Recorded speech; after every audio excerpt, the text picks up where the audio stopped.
बापरे, किती गरम होतंय. पंखा लावू का, एसी लावू का, काय करू मी? आत्ताच डिलेव्हरी झालीये. सासूबाई म्हणतायत पंखा लावायचा नाही. आई म्हणते एसी तर अजिबात नको, नाहीतर शरीर फुगेल. आणि एवढी गरमी, काय करावं बरं? चालतो का एसी लावला, पंखा लावला तर? मैत्रिणींनो, खूप गरमी असेल, खूप उन्हाचे दिवस आहेत, तर एसी आणि पंखा दोन्हीही चालतं. एसीचं तापमान 25 ते 28 पर्यंत आणि पंखा एकदम मीडियम अशा पद्धतीने लावला तरी चालतो. पण काळजी अशी घ्यायची, एसीच्या वाऱ्याखाली डायरेक्ट बाळाला ठेवायचं नाही किंवा पंख्याच्या वाऱ्याखाली डायरेक्ट बाळाला ठेवायचं नाही. अंगावरती पांघरून घालायचं आणि तुम्ही सुद्धा अंगावरती चादर घेऊन झोपायचं.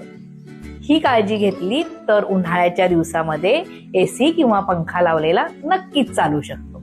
कसा वाटला व्हिडिओ? आवडला असेल तर शेअर करा आणि अकाउंट मात्र नक्की फॉलो करा. थँक्यू.